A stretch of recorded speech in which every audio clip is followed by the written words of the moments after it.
जय हिंद फ्रेंड, हिंदी और प्राइड में आप सभी का स्वागत है। यहाँ पे देखिए हम हिंदी साहित्य का इतिहास जो बच्चन जी का दूसरा इतिहास कर रहे हैं, जिसमें अभी हम जो टॉपिक है मुक्त रीति काव्य, यानी जिस तरीके से हम लोग धाराओं में पढ़ते हैं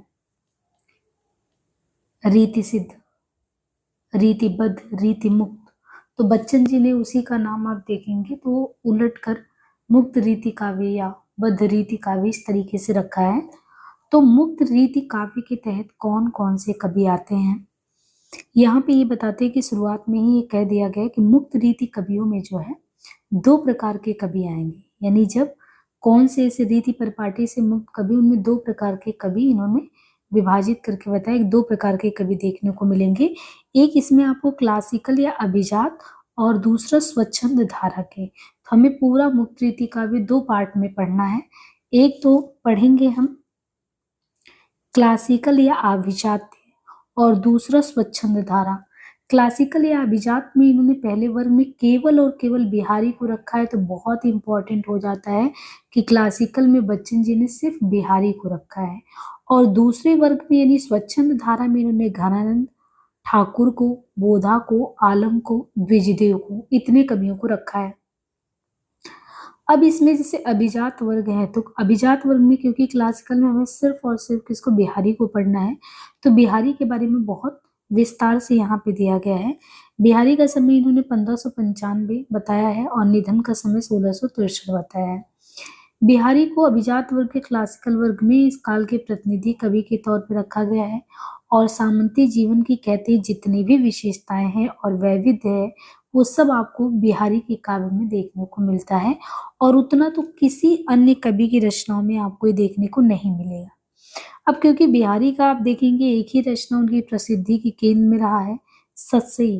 तो बिहारी सतसई में प्रेम का क्रीड़ात्मक रूप और श्रृंगार का संयोग पक्ष अत्यंत समारोह पूर्वक चित्रित किया गया। किंतु जब हम कहें कि प्रेम के क्रीड़ात्मक रूप या श्रृंगार के संयोग पक्ष के अलावा वियोग की बात करें, तो वियोग की गहन पीड़ा और वियोग के पक्ष की जो व्याकुलता है वो कहते हैं इनके मन में नहीं रम सका। यानी ये जो बिहारी जो लिखे हैं वो प्रेम के क्रीड़ात्मक श्रृंगार पक्ष पे इन्होंने विस्तार से चर्चा की, संयोग पक्ष पे, वियोग पे इनका मन नहीं रमा।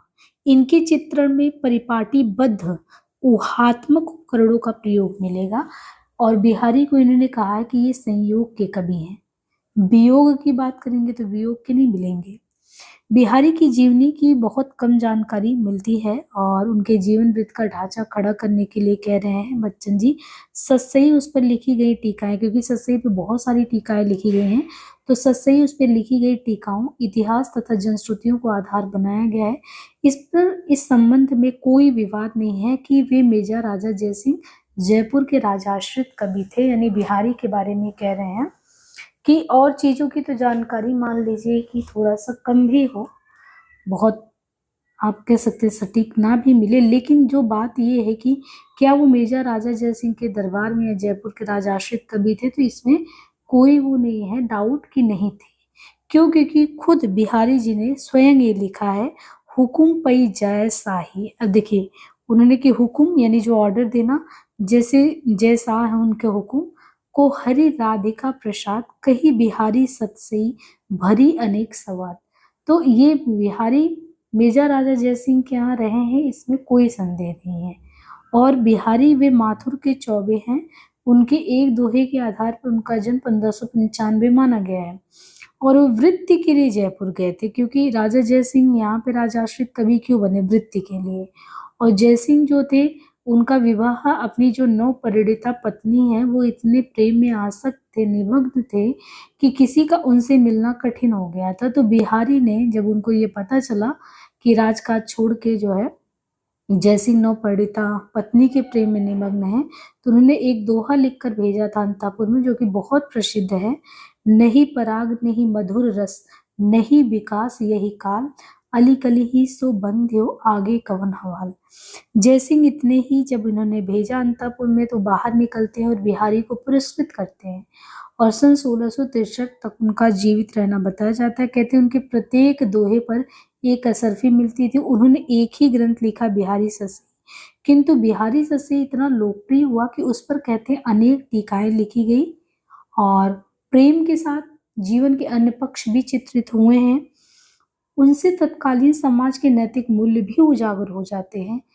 भाषा का जो क्लासिकल संयम कहते हैं इनमें दिखता है वो अभूतपूर्व है, ये बच्चन जी कह रहे हैं। इस काल के वैसे तो बहुत से कवि गांव में पैदा हुए, उन पर गांव का संस्कार था, पर बिहारी की बात यह है कि बिहारी जो है ये ग्वालियर शहर में पैदा हुए और कुछ दिनों तक वो अपनी ससुराल मथुरा में रहे। एक शहर से दूसरे में फिर मिर्जा राजा जय सिंह के यहाँ जयपुर पहुंच गए, वहीं जम गए।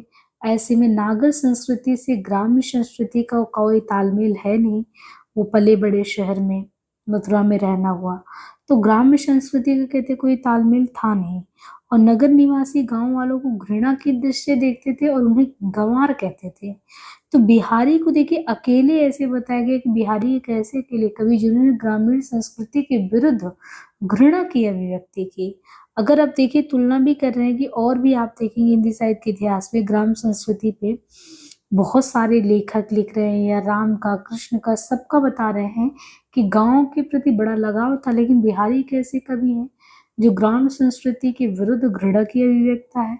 क्यों? क्योंकि एक चीज तो ये भी कह रहे कि बिहारी को आप देखो, जहां बिहारी स्त्रियों को, जो गांव की स्त्रियां हैं, जिस रूप में उनकी नायिका की मांसलता का वर्णन करते, गदराई यौवन की बात करते, उसमें तो रुचि ले रहे हैं। दूसरी तरफ उसी स्त्री को गंवारी भी कह रहे हैं। अब उनके संदर्भ में भर्त्सना करते, गदराने तन गोरटी एम पनाए लेलार होटियो देटलाए द्रिक करे गवार शुमार। ये नागरिकों के सामने भी ग्रामीणों की मजाक उड़ाने में बिल्कुल वो पीछे नहीं है। चलियो जाए हुओ को करो हथनियों को व्यापार, नहीं जानो यही पूरे बसे धोबी ओढ़ कुमार। वे ना यहाँ नागर बड़े जिन आदर तो आप, फूलो अनफूलो भयो गवई गाँव गुलाब। नगर और गांव का कैसा ऐसा अंतराल भक्ति काल में नहीं देखने को मिलता, जो चीज रीति काल में मिल गया, वो भी ग्राम्य संस्कृति को घृणा की नजर से देखने का। अब जैसे ये तुलना करके बता रहे हैं कि मान लो आप तुलसीदास को पढ़ते हो, तुलसीदास के राम वन के रास्ते में जब 14 वर्ष के वनवास के लिए जाते हैं, तो वन पथ में उनको गांव के बहुत से लोग मिलते हैं और प्रेम पूर्वक मिलते हैं। शबरी के जूठे मेर वो खाते हैं, निषाद राज को गले लगाते हैं। कृष्ण लीला तो गोकुल और बरसाने के गांव में होती है। गोपी गांव, गोपी गोप निर्भ्रांत भाव से वनकुंज में यमुना के कछार गौ बक्षों के बीच खेलते फिरते हैं। मीरा के संदर्भ में कि उतने बड़े घराने के राजकीय वैभव से विरक्त होकर वो सामान्य जन के बीच आती हैं, गाती रहती हैं। तो यानी तुलसी के राम हो या कृष्ण हो या मीरा हो, ये सबके बता रहे हैं कि अगर आप देखें तो गांव ग्रामीण संस्कृति जिससे दूरी बना के चल रहे हैं बिहारी, ये सब तो बिल्कुल निमग्न हो, उसमें डूबे हुए हैं। इसके बाद इनके सौंदर्य चेतना पे बात करते हैं कि सौंदर्य चेतना में कहते हैं सौंदर्य चेतना में रूप के प्रति आकर्षण होता है। जहां तक स्त्री सौंदर्य का प्रश्न, उसके आकर्षण के मूल में प्रेम तत्व का होना जरूरी है। सौंदर्य चेतना में कहते हैं वैसे तो रूप के प्रति आकर्षण होता है, आपने किसी को बहुत सुंदर देखा, आकर्षण है, लेकिन स्त्री सौंदर्य के प्रश्न के आकर्षण के मूल में प्रेम तत्व का होना अनिवार्य है। यो प्रेम के मुख्यतः कितने आयाम होते हैं? 3। प्रेम के 3 आयाम में इन्होंने मुख्यतः 3 आयाम में बताया है कि शारीरिक आकर्षण, मानसिक आकर्षण भी होता है। तो शारीरिक है, मानसिक है, और दोनों का मिला जुला रूप भी होता है, शारीरिक और मानसिक। रीति काल के ज्यादातर कवियों का प्रेम क्या था? शारीरिक आकर्षण पर वहीं तक सीमित था, मानसिक भी नहीं था। बिहारी की स्थिति कहती इससे अलग नहीं थी, उनकी भी शारीरिक तक थी। बिहारी में प्रेम को लेकर खास तरह का अंतर विरोध दिखता है। उनका आदर्श तो उदात्त है और व्यवहारिक पक्ष अनुदात्त है। तो दो चीजें हैं, आदर्श तो बहुत बड़े बड़े हैं लेकिन व्यवहारिक पक्ष पे अनुदात्त दिखता। प्रेम के औदात्य के संबंध में उन्होंने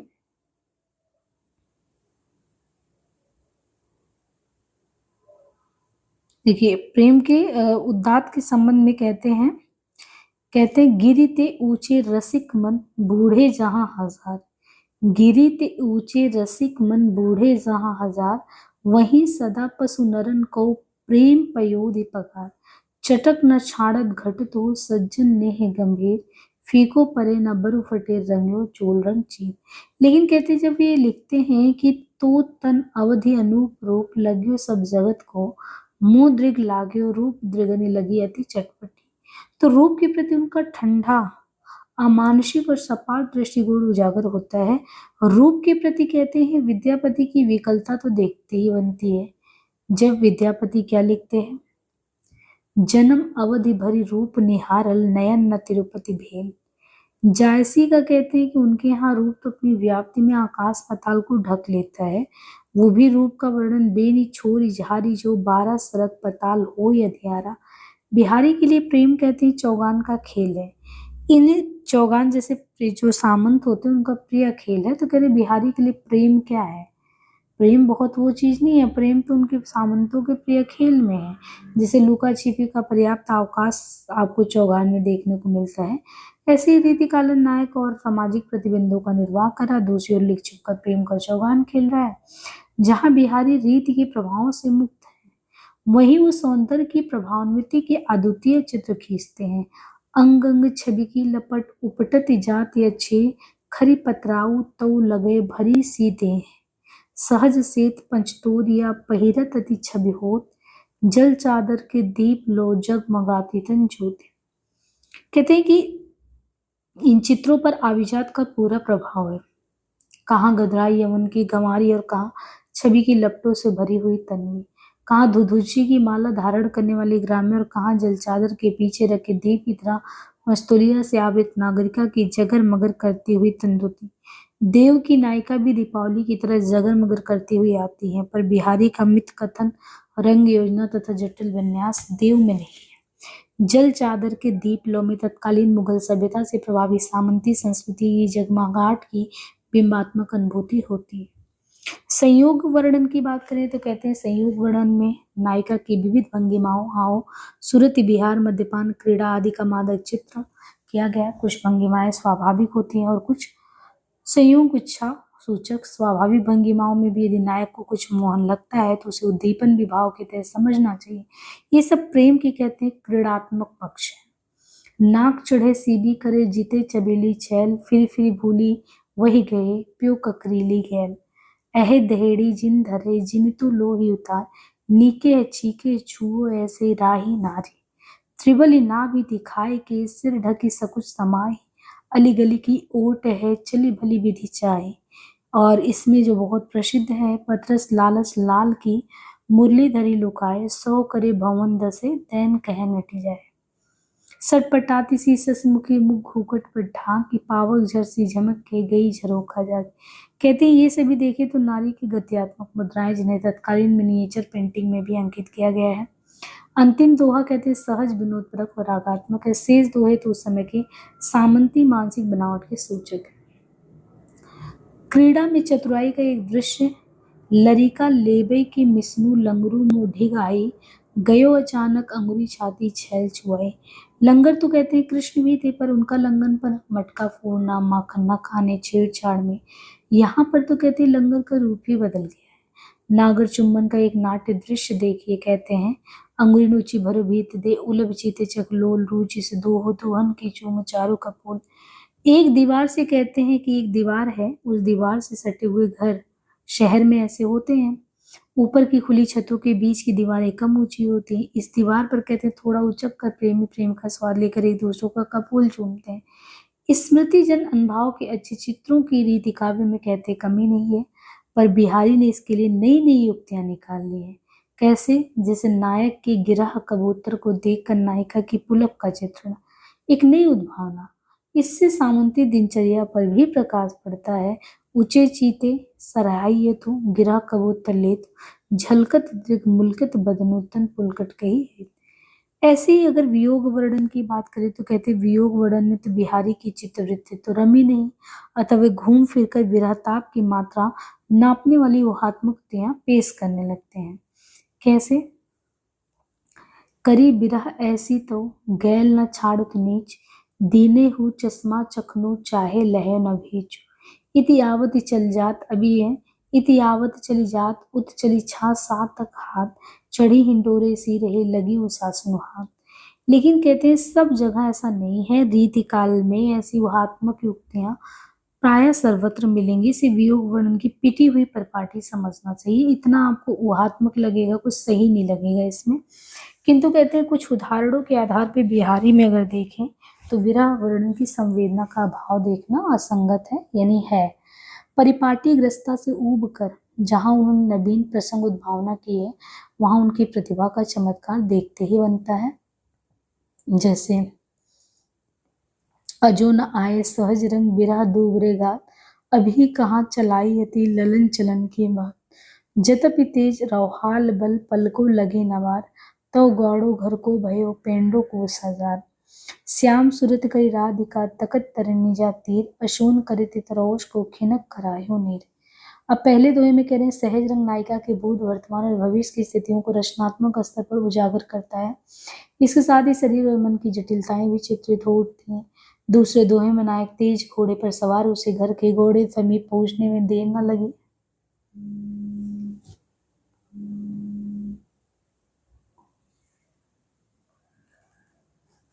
तो यहाँ पे तत्कालीन समाज की कहते हैं विसंगतियों को उजागर करने के लिए बिहारी ने व्यंग का प्रयोग किया है। रीति काव्य में यह सिर्फ सस्सई में दिखाई पड़ता है। जिन पौराणिक वैद्यों जोशियों और रसिकों पर व्यंग किया गया है, वे तत्कालीन समाज को ही उजागर नहीं करते, आज के समाज के कथावाचकों वैद्यों जोशियों और रसिकों की वास्तविकता का भी उद्घाटन करते हैं। यहाँ पे है परतीय दोष पुराण सुनी लखि मुल्की सुखदान, कसकर राखी मिस रहो मुँह आई मुस्कान। बोधन ले एहसान के पारो दीत सराय, वैद वधु हसी भेद शो रही ना हमो चाहे। और इसी तरह है चित पित गारक जोग बनी भयो भय सुत जो, फिर उलस्यो जिये जो इसी समझे जारत जो। इन दोहों में कहते हैं व्यास वैद और जूसी की कथनी और कन्या अंतर विरोध को अत्यंत विसंज्ञात्मक ढंग से चित्रित किया गया है। अब बात करें कि भाषा और छंद के संबंध में, तो कहते हैं बिहारी ससई की भाषा जो है वो परिनिष्ठित ब्रज है, पर उसमें भी आप देखेंगे परिनिष्ठित ब्रज में भी पूर्वी और बुंदेली के शब्द खड़ी बोली के कृदंत क्रियापद मिलते हैं, और इसे कहते हैं भाषा की शक्ति। समझना चाहिए कि ये भी है इसमें। विदेशी शब्दों को छोड़कर इन्हीं शब्दों के आधार पर हिंदी के विस्तार क्षेत्र का अनुमान लगाया जा सकता है। अब यहाँ पे कह रहे हैं कि बिहारी जो है, बिहारी ने केवल दोहा छंद में कविताएं लिखी है। बिहारी जो है उन्होंने केवल दोहा छंद में कविताएं लिखी। उनमें कल्पना की समाहार शक्ति और भाषा की समाज शक्ति देखते ही बनती है, जिसमें भी कहते हैं कि ये शक्तियां जितनी ज्यादा होंगी, यानी कल्पना की समाहार शक्ति समाज शक्ति, वो दोहों की रचना में वो उतना ही सफल होगा। थोड़े अक्षरों में बहुत अर्थ भरना दोहा की विशेषता है।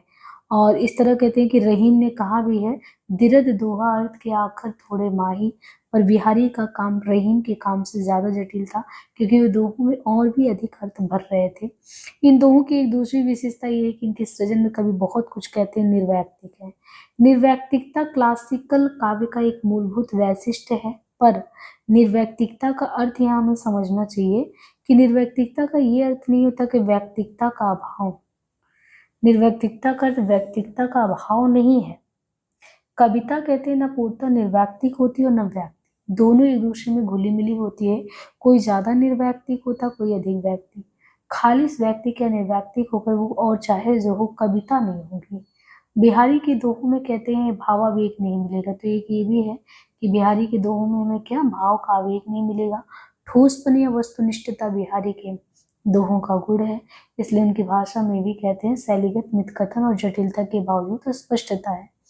बाकी देखे तो जो है सवैया और कविता की अपेक्षा कह रहे हैं दोहे की परंपरा यहाँ लंबी है।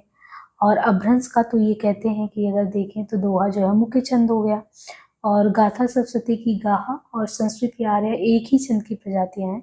बिहारी ने गाथा सप्तशती और आर्या सप्तशती से बहुत कुछ ग्रहण किया है। इस लंबी विरासत के कारण भी उसमें कहते हैं आभिजात्य आ गया है। कविता सवैयों की तरह नाद लय और प्रवाह इसमें नहीं होता है। जैसे कविता सवैये में क्या है, नाद है, लय है, प्रवाह इसमें नहीं है। इसमें कवि से संयम शब्दों की सूझ पहचान उनके कलात्मक विन्यास की अपेक्षा होती है, जो बिहारी में थी। अब यहाँ पे जैसे ये है कि यदि दोहे को गुलदस्ता और प्रबंध को वनस्थली कहा जाए, कि दोहा गुलदस्ता है प्रबंध वनस्थली, तो आज सारी दुनिया में गुलदस्ते गुलदस्ते दिखते हैं, क्योंकि दोनों का अपना ही महत्व है। न कोई छोटा न बड़ा। मुक्तकों की तुलना प्रबंधों से नहीं होनी चाहिए। इस तरह की तुलना कहते हैं अवैज्ञानिक। यदि तुलना करनी ही है तो दोहे की परंपरा में बिहारी के दोहों को रखना ज्यादा संगत है। दोहों का ऐसा जटिल विन्यास ना आपको तुलसी की दोहावली में मिलेगा और न मतीराम के सस्से में। तो जहाँ ये तुलना कर रहे हैं कि दोहे की परंपरा में अगर किसी को रखना तो बिहारी के दोहों को रखो। दोहों का जो जैसा जटिल विन्यास आपको तुलसी दोहावली में न मतीराम सस्से में मिलेगा। तुलसी के जो दोहे हैं मुख्यतः वो भक्ति और नीति परक है। मतीराम पर बिहारी की छाप उनके दोहे भी कलात्मक दृष्टि प्रौढ़ नहीं है। रहीम के दोहों में नीति कथन ज्यादा है और इन लोगों के दोहों में कवियों की दृष्टि कथ्य पर ज्यादा है, कथन की भंगिमा पर कम है। इस तरह बिहारी में दोनों का सामंजस्य है।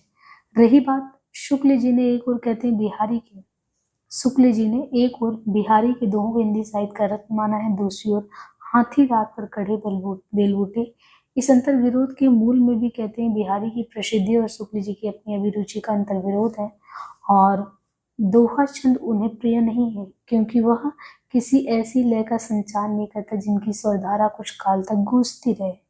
कवि तो संयोग की अनगूंज कहते हैं दोहे में देखना अपने आप में असंगति है क्योंकि दोहे की प्रवृत्ति भिन्न है। बेल बूटे हस्त कौशल है और हस्त कौशल कला नहीं होता है। कला में रचनात्मकता होती, सौंदर्य होता, हस्त कौशल में हाथ की सफाई का चमत्कार होता है, ससई में रचनात्मक चमत्कार है। वह यथा प्रसंग छोटी छोटी वस्तुएं या व्यापारों को चुनता, उन्हें यथोचित शब्दार्थों में बांटता है, लघु लघु वाक्यों में गूंथता है, इनके द्वारा वह बिंबों के छोटे छोटे ताल महल बनाता है जो अपनी समग्रता में अपने व्यंजक होते हैं। कहीं सिर्फ रेखाएं हैं यानी कंपोजिशन है, कहीं रेखा और रंग दोनों है और कहीं विरोधी रंगों का मिश्रण, कहीं अनुरण है तो कहीं मित किया प्रयोग। विरोधाभास, असंगति और दृष्टांत उनके प्रिय अलंकार हैं। तो कौन कौन से? विरोधाभास, असंगति और दृष्टांत जो है ये क्या है? तो विरोधाभास अलंकार, असंगति, दृष्टांत इनके प्रिय अलंकार है। कई कई सामयिक अनुक्तियों का चमत्कार है जिनमें उनकी जातीय मनोवृत्ति अभिव्यक्त हो उठी है। और तंत्रीनाथ, कवित रस, सरस राग रतिरंग, तन भूषण, अंजनी त्रिगणी, पवन महावर रंग।